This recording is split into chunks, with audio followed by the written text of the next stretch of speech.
बेटा am audible? Light चली गई थी सब यहाँ पे। हेलो, जी सर। आवाज आ रही है? जी जी। देखो तो नहीं हो रहा? नहीं। Okay, so here we are. We are talking about a glass surface. हमने कहा कि अगर ग्लास सरफेस पे कोई रे इंसिडेंट होती है तो ये इक्वली रिफ्लेक्ट बैक हो जाती है। ठीक है, इससे रिलेटेड फिर हमने image formation through a mirror भी पढ़ा था, प्लेन मिरर था वो।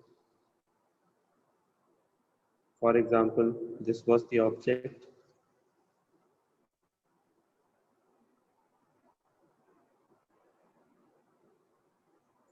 अगर हमें इसकी कंस्ट्रक्शन करनी है तो लाइट पे इंसिडेंट होगी, जितना आगे मिरर तक जाएगी उतना ही आगे भी जाएगी, स्ट्रेट इंसिडेंट।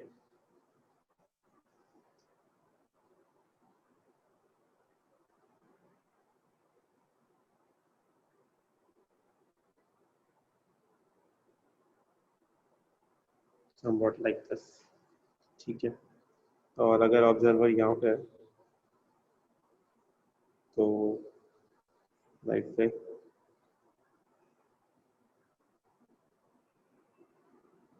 ये होगी ऐसे स्ट्रेट जाएगी। ठीक है, तो incident, reflected,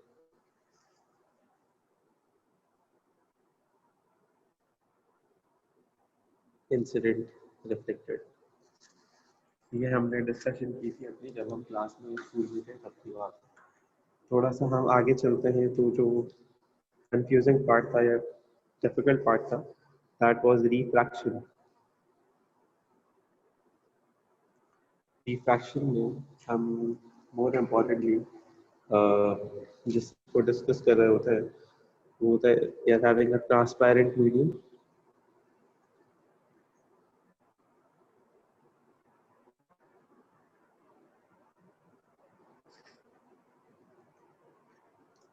Let's say this is the incident ray,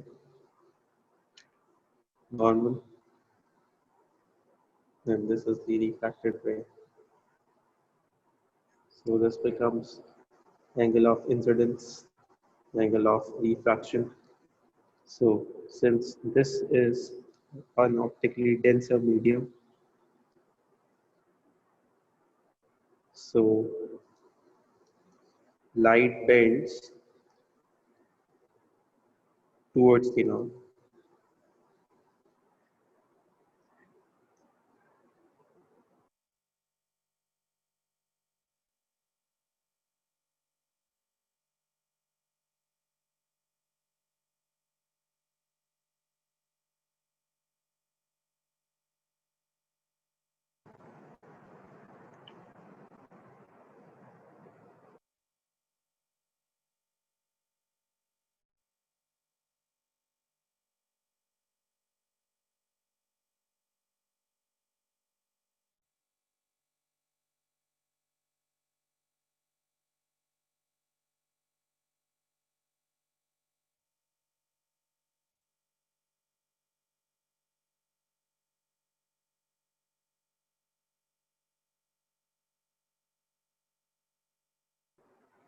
Okay, so whenever light, यहाँ पे ये discussion हो रहा है कि whenever light is incident from a rarer medium to a denser medium, it bends towards the normal as it gets slow down. उसकी speed slow होती है तो ये normal से normal की तरफ bend होती है। ठीक, इसके लिए हमारे पास जो law है that is ratio of sine of angle of incidence to sine of angle of refraction is always a constant value। और वो constant value हमारे पास क्या रहती है? वो कांस्टेंट वैल्यू हमारे पास हमेशा रहती है रिफ्रैक्टिव इंडेक्स। ठीक है, जैसे for example let's say we are talking about refractive index. Let's say refractive index of water की बात करते हैं, so it comes out to be 1.33। refractive index of glass की बात करते हैं. So let's say it comes out to be 1.5. तो अब इसका क्या मतलब है? इसका मतलब है कि we are comparing refraction of light through water and air. अब ये water to air भी हो सकती है और air to water भी हो सकती है. For example, this is a water surface, ठीक है? Incident में from air to water. So this gives me 1.33 here. If I'm comparing this for glass, so incident पे normal refraction here. सही.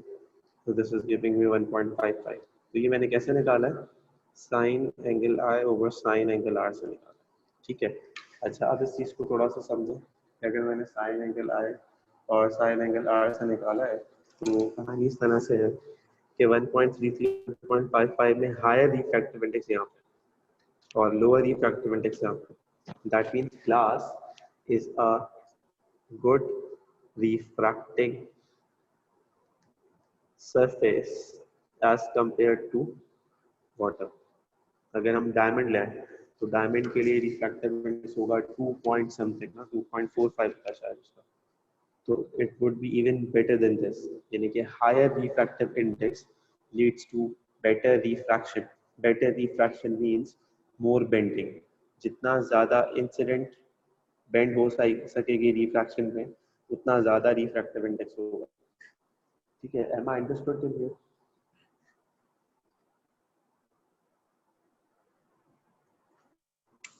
Any questions so far? Yes. No.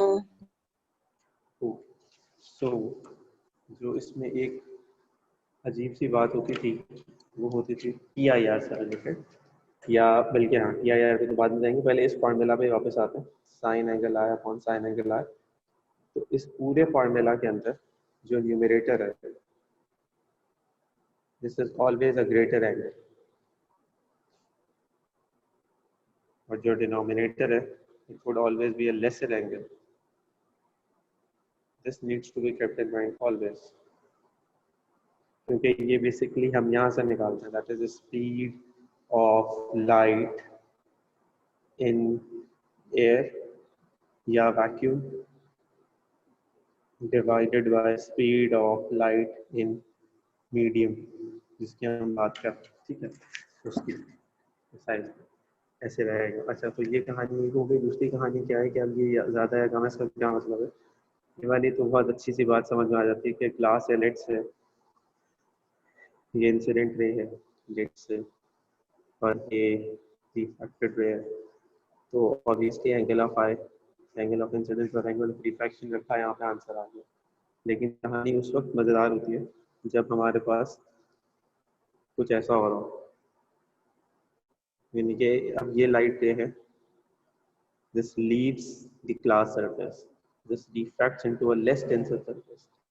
तो अब हम आदत से मजबूर होते हैं कि हम कहते हैं कि भाई this is the incident ray and this is the refracted ray, क्योंकि incident ray is the first ray that is under consideration. यानी कि कोई भी लाइट रे जहाँ से आप बात करना शुरू करेंगे, समझाना शुरू करेंगे, that becomes your incident ray. और जहाँ पे आप खत्म करेंगे, जहाँ पे आपका प्रोसेस एंड होगा, दैट बिकम्स द रिफ्रैक्टेड रे. लेकिन अब अगर इस फार्मूला की बात करें, ठीक है, तो ये कहता है sine angle i upon sine angle r. तो अब साइन एंगल आए, अब ये रख दोगे, for example this comes out to be 60 degrees, this comes out to be 70 degrees. तो अब आपने अगर रख दिया साइन 60 और साइन 70, तो this goes in violation to this, यानी कि न्यूमरेटर को ज़्यादा होना चाहिए. तो अब दो काम हो सकते हैं, या तो फॉर्मूला को उल्टा लिखो, कुछ ऐसे भी पढ़ाते हैं टीचर्स कि ये कर दो. तो फिर ऐसी सूरत हाल में you have to learn two formulas. एक होगा ये वाला, एक होगा ये वाला. बट आई रिकमेंड दिस कि फार्मूला सेम रखो, ये ना लिखो. फार्मूला जो है वही रहने दो, बस ज़्यादा ऊपर रखो, यानी कि 70 और 60 में से जो बड़ा है उसको न्यूमरेटर में ले लो और जो छोटा है उसको डिनोमिनेटर में ले लो, then you'll get the correct answer. I know कि ये एंगल ऑफ इंसिडेंस नहीं है, मतलब ये एंगल ऑफ इंसिडेंस नहीं है, but because the limitation of the formula is there I need to do that. Okay, clear है बात? कोई question?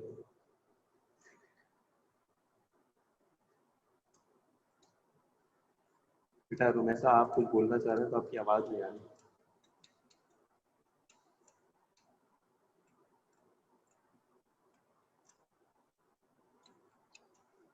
This is clear to everyone?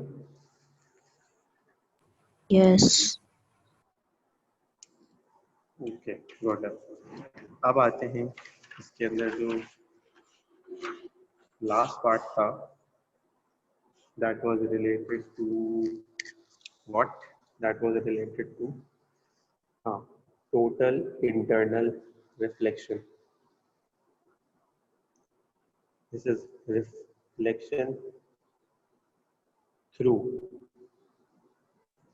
a transparent surface.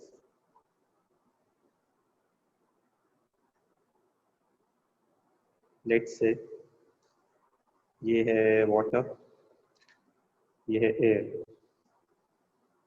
ये बनाते हैं हम नॉर्मल. सो incident ray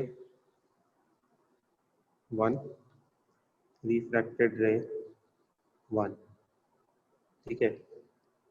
incident ray 2, refracted रे 2, incident ray 3, refracted रे 3. यहाँ पे बनती है लेट्स.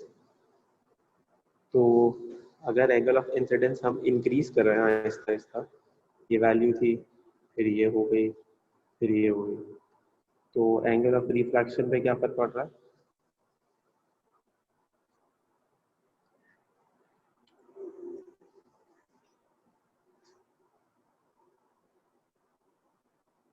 वो भी बढ़ रहा है. वो भी बढ़ रहा है. That means angle of incidence is directly proportional to angle of refraction, है ना.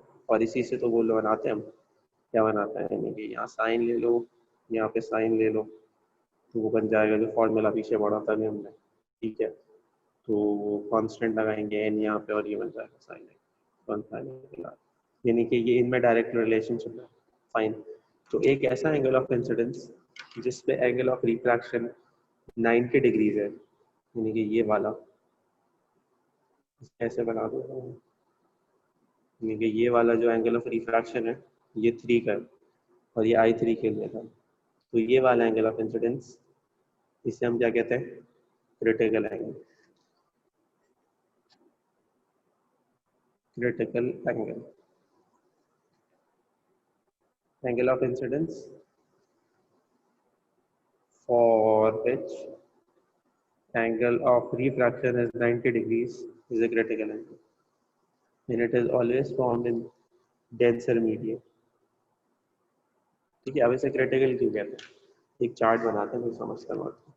क्योंकि लेट्स से ये एंगल ऑफ इंसिडेंस है, ये रिफ्रैक्शन है, ये था 60 डिग्रीज, ये है 70 डिग्रीज, ये है लेट्स से 90 डिग्रीज, बल्कि इसको 80 करते हैं.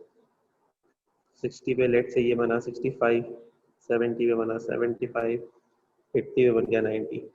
तो जब ये रिफ्रैक्टेड 90 हो गया तो ये क्या बन गया? इसे कहेंगे क्रिटिकल एंगल. क्या कहेंगे?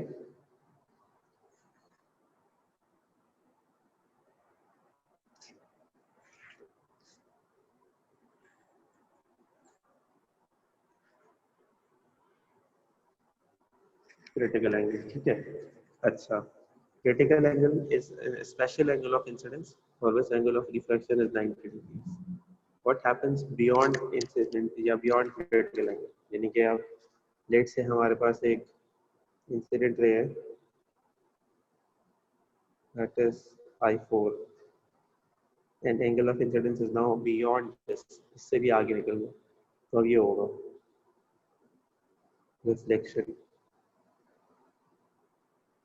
यानी कि अब अगर आपने इसको 85 कर दिया तो ये 95 नहीं होगा, अब ये होगा नील, क्योंकि अब रिफ्रैक्शन नहीं हो रही, रिफ्रैक्शन खत्म हो गई। अब क्या हो रहा है, हो रही है रिफ्लेक्शन। तो अगर इंसिडेंस 85 है तो रिफ्लेक्शन भी कितना होगा, 85 होगा। It's clear.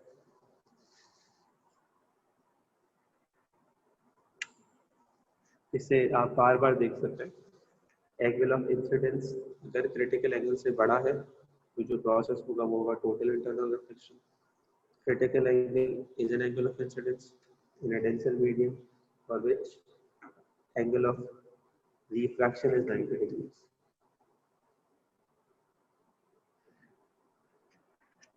फिर इसके साथ साथ जो लास्ट हम एस्पेक्ट पढ़ते हैं वो कुछ डिवाइसेस के लिए पढ़ते हैं।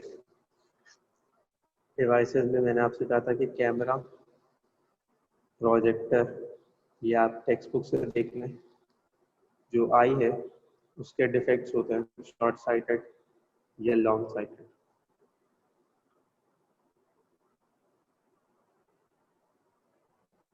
ठीक है, तो लेंसेस के लिए स्पेशली स्पीकिंग हम जो रूल्स बनाते हैं, let's say this diagram represents a lens.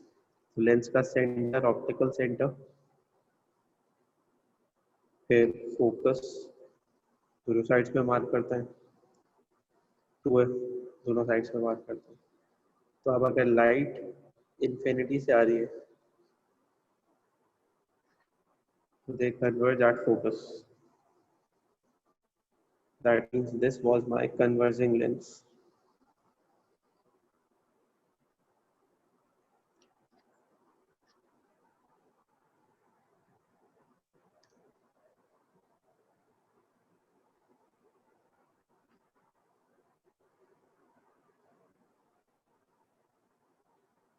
तो अब अगर ये इंफिनिटी से आ रही है, it gets diverged.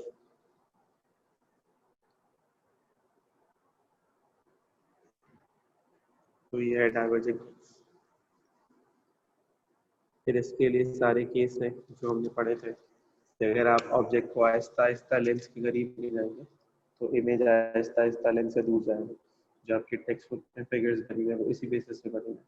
लेकिन इसको बनाने का जो सबसे अच्छा आइडिया है वो ये कि अगर आप प्रॉपर मेजरमेंट से बनाते हैं, if this is 2 centimeters, this should be 2, this is 4, this should be 4, if this is 1, this should be 1। तो ये इस तरह से बहुत ज़बरदस्त बनता है।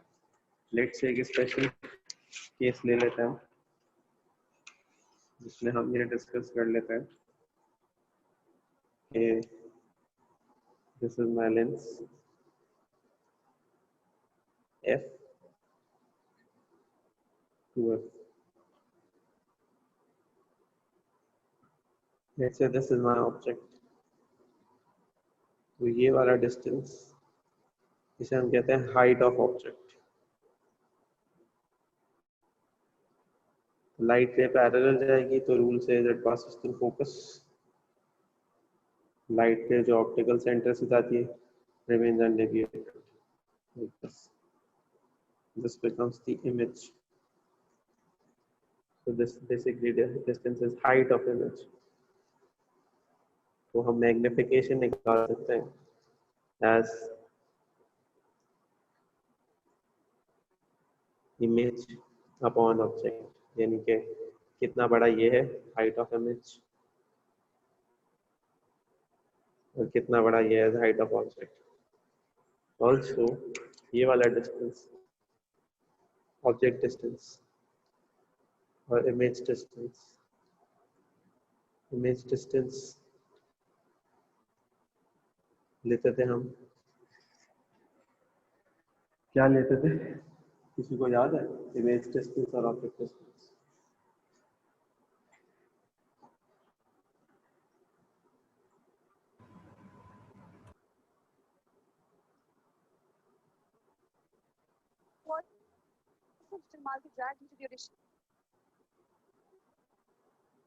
किसी को भी याद नहीं है कि इमेज डिस्टेंस क्या होता था, ऑब्जेक्ट डिस्टेंस क्या होता था?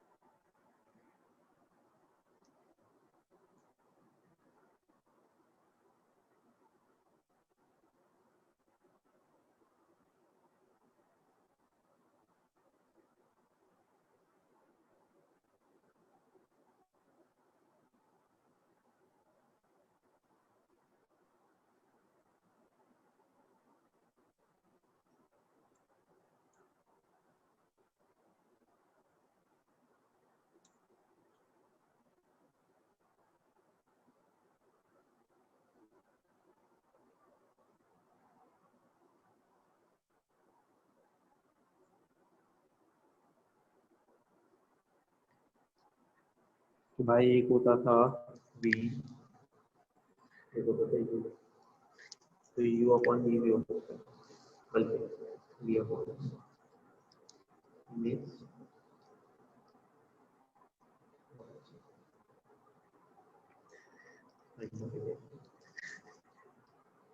ठीक है। अच्छा, इसके अलावा फिर आते थे डिफेक्ट्स ऑफ आई, यानी कि इफ यू शॉर्ट साइटेड, तो आई बनाई शॉर्ट साइटेड आई, यानी कि करीब की सारी चीजें इसको सही दिखती हैं, इसके रेटिना पे इसका इमेज बनता है, लेकिन डिस्टेंट ऑब्जेक्ट आता है तो उसका इमेज बनता है इसके पीछे, यहाँ पे रेटिना के पीछे। तो इसको सही करने के लिए हम क्या करते हैं, यहाँ पे कॉन्वेक्स लेंस लगाते हैं, जिससे ये रेटिना पे बनता है। लॉन्ग साइटेड या फार साइटेड के लिए what do we do is I distant object, इसका इमेज बिल्कुल ठीक बनता है। जो नियर ऑब्जेक्ट होता है उसका इमेज बनता है रेटिना के सामने। तो हम यहाँ पे लगाते हैं एक डाइवर्जिंग लेंस, से ये पीछे चला जाता है। तो ये था लाइट सवाल।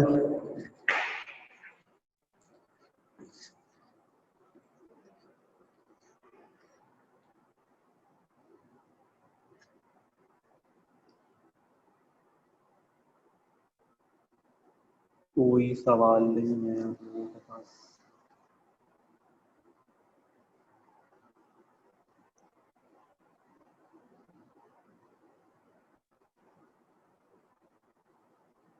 तो बस खत्म करें। अगर आवाम के पास कोई सवाल नहीं है तो सर सवाल मैंने कल पूछा था। सवाल आपने कल पूछा था। हाँ, याद आया। अब मैं उसको काउंट करूँगा।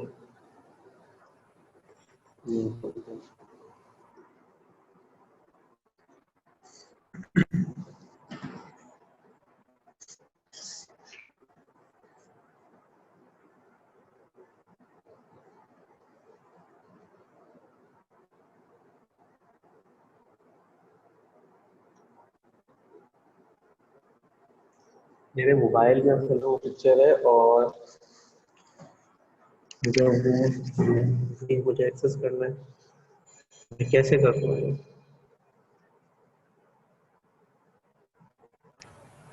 क्या था? पेज बता दो आपको, मैं बुक का उधर से डायरेक्ट खोल। यार टेक्स्ट बुक मेरे पास है नहीं ना यहाँ पे। स्क्रीन शेयर कर ले फिर मोबाइल की। लैपटॉप में व्हाट्सएप खोलता हूँ।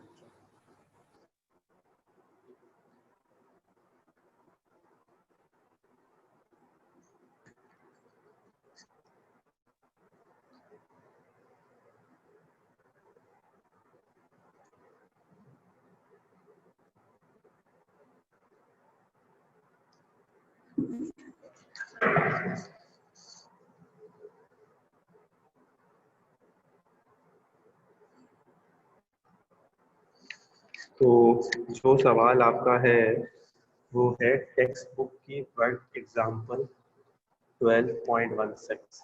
क्या ये नजर आ रहा है मैंने क्या लिखा था? जी जी। ये किस पेज पे है कभी? ताकि 246। जिसके पास टेक्स्ट बुक है अगर तो वो खोल ले।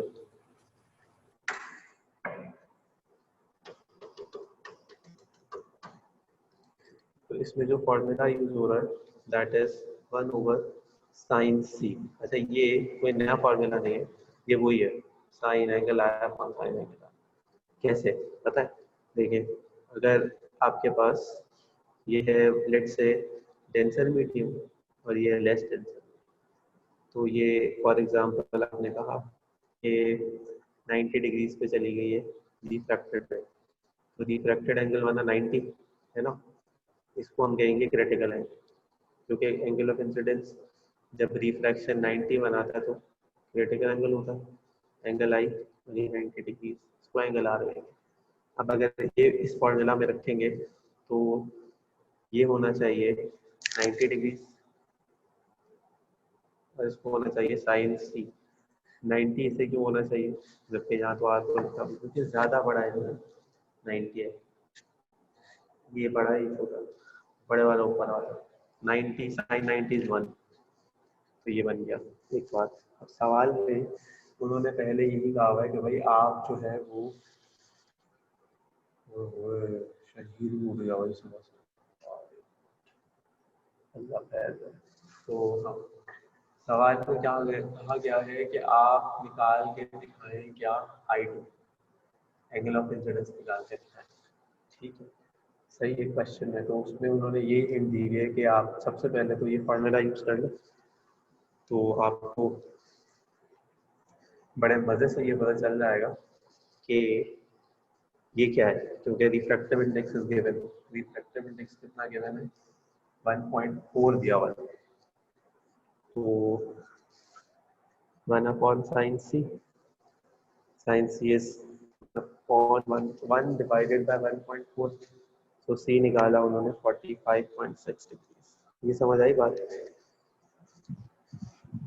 जी ये क्या है, क्रिटिकल एंगल है, ठीक है। तो अब हमसे वो कह रहे हैं कि अगर हमें क्रिटिकल एंगल पता चल गया है तो अब हम क्या निकालें, अब हम निकालने की कोशिश करते हैं I2। तो उन्होंने सबसे पहले ये कहा, मतलब यूजिंग ट्रिग्नोमेट्री, उन्होंने सबसे पहले निकाला है R1। R1 कैसे निकाला है, R1 उन्होंने ऐसे निकाला है कि उनका ये कहना है, अब आप फिगर को कैसे एनोटेट करेंगे, अगर हम सब फिगर को देख रहे हैं तो पॉइंट ए और पॉइंट बी ये basically 90 minus I2 would be R1 है ना, यानी कि 90 minus C would be R1। कैसे पता चल रहा है, ये ऑल्टरनेट या वर्टिकल एंगल्स का जो भी कॉन्सेप्ट कैसे तो लगा रहे हैं। तो 44.4 कहाँ से आया, 90 माइनस 45.6, 44.4। अब वो ये बना हुआ है सर, यानी कि अगर हम इसकी बात कर रहे हैं तो ये वाला एंगल और ये वाला एंगल सेम होंगे, है ना, ऐसे ही होता है ना। इनको हम कौन से एंगल्स कहते हैं, पता नहीं कौन से एंगल्स कहते हैं इसको। देखते हैं, अगर हम नॉर्मल बनाए, हमें ये रिक्वायर्ड है, तो ये पूरा 90 होगा, तो 90 माइनस ये, यानी कि ये जो अभी हमने निकाला है C would give you this is R1। सही है, समझ आएगा भी। जी सर। अच्छा, इसके बाद फिर क्या कह रहे हैं वो, उसके बाद वो कह रहे हैं कि उन्होंने फिर जो है वो यहाँ पे, यानी कि इस रिफ्रैक्टेड की कोई इंसिडेंट भी है, तो अब आपको रिफ्रैक्टेड पता है, आपको रिफ्रैक्टिव इंडेक्स पता है, आप आई निकाल लेंगे ऐसे।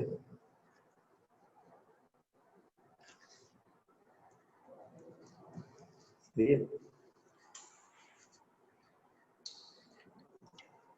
है 1.4, ये पता नहीं क्या है, ये आपने निकाला है 44। तो अब आप sine i would be 1.4 times sine 44 करने वाले हैं, तो अब आई आपके पास जो भी आएगा, इनका आ रहा है 78.4। अच्छा, पार्ट सी में तो उन्होंने राइट एंगल ट्राइंगल बनाने सॉल्व करने की कोशिश की है, तो उसमें वो क्या कह रहे हैं, क्या निकाल के दिखा रहे हैं,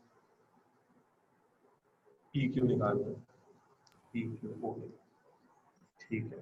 उसके लिए उन्होंने क्या यूज किया हुआ है, साइन 20 डिग्री, साइन होता है एडजेसेंट अपॉन अपोजिट, तो राइट एंगल ट्राइंगल में जो फिगर सी में बनी हुई है, एडजेसेंट बना हुआ है d/2 और बना हुआ है x,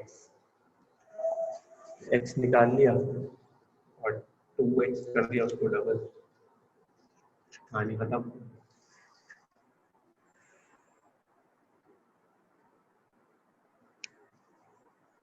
सही है भाई, कभी समझ आ गया?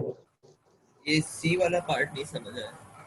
सी वाले पार्ट में उन्होंने जो आपको फिगर दी हुई है उसमें पी क्यू निकालने का कहा उन्होंने, ठीक है। तो उन्होंने कहा कि अगर ये इंसिडेंट पॉइंट देखो जो यहाँ पे बना हुआ है,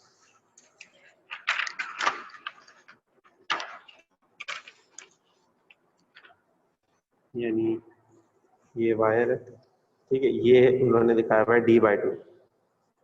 फिर उन्होंने कहा कि हम यहाँ तक चलते हैं, तो इसको उन्होंने कहा d/2 है, इसको उन्होंने कहा x है, ठीक है। और ये उन्होंने कहा 20 डिग्री गिवन है, ये सब सवाल में किया।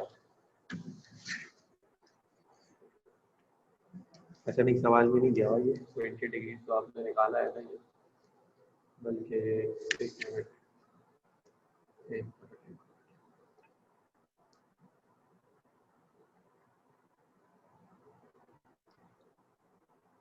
आधा दिया हुआ है ना फिगर 12.49, ये दिया हुआ है 20 डिग्री, तो ये भी 20 डिग्री होंगे, दोनों सेम लाइन हो गए, ठीक है। तो उन्होंने साइन 20 यूज किया हुआ, दैट इज साइन क्या होता है, एडजस्टेड अपॉन क्या क्या होता है यार, ऑपोजिट ओवर हाइपोटेन्यूज होता है। अपोजिट अपॉन हाइपोटेन्यूज होता है, ठीक है भाई। अपोजिट कितना है यहाँ पर, b/2, हाइपोटेन्यूज कितना है, x है, तो d डायमीटर उन्होंने दिया हुआ है आपको, साइन 20 डायमीटर पार्ट वाले ने दिया था कितना था, 10⁻⁻4 अपॉन 2x, यहाँ से x निकालोगे तो जो x होगा उसका ट्वाइस 2x, पूरी पी क्यू होगी।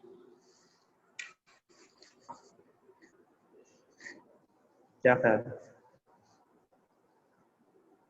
सही है। ये है पक्की बात है। जी जी आगे। और कोई सवाल? सर ये बताएं कि जो यस। आपने कहा है कि स्मूथ सरफेस पे पैरेलल लाइंस रिफ्लेक्ट होती है, तो वो भी लाइक इक्वली रिफ्लेक्ट होती है सब, एक आई मिनट, इक्वल्स टू आर होता है। तो जो एक मिनट, एक मिनट। ये स्मूथ सर्फेस बनाई, ये सारी पैरेलल है, ठीक है। अब ये सारी रिफ्लेक्ट होंगी ऐसे, सही है, जी ठीक है। आप सवाल करो। ये तो रफ सरफेस जो होती है उस पे सब ये इक्वली रिफ्लेक्ट नहीं होती, ठीक है ना। अब अगर आपने रफ सरफेस लिया ना, तो रफ सरफेस पे इंसिडेंट तो सब सेम हो सकती है, ठीक है, लेकिन क्योंकि ये सरफेस रफ है, तो अब ये रिफ्लेक्ट जो करेगी तो इस पर्टिकुलर सेट के लिए तो ये वैलिड होगा, लेकिन जब आप इसको रिफ्लेक्ट करेंगे तो इसके लिए कोई अलग डायरेक्शन जाएगी, यानी कि ये वाला एंगल और ये वाला एंगल तो सेम होंगे, लेकिन ये सारे मैच नहीं करेंगे। ये इंपॉर्टेंट है, क्योंकि किसी का नॉर्मल कैसे बन रहा होगा, किसी का कैसे बन रहा होगा, यहाँ पे सब वैलिड होगा, यानी कि सबके इंसिडेंस और सबके रिफ्लेक्शन बराबर होगा, यहाँ पे इंडिविजुअल पेयर का इक्वल होगा।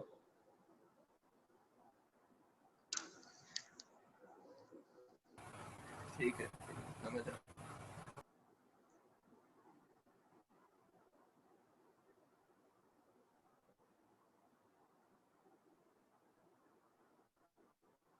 और कोई सवाल?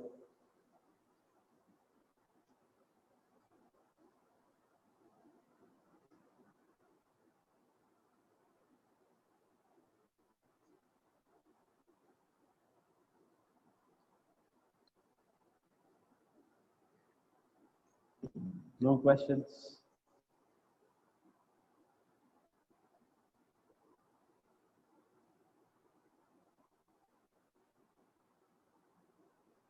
No, no. Questions no questions.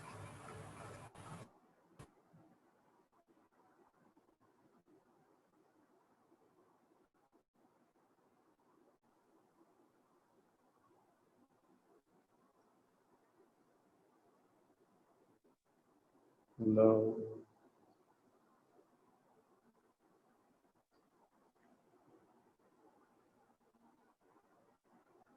तो भाई एंड कर दे। जी। अल्लाह हाफ़िज़।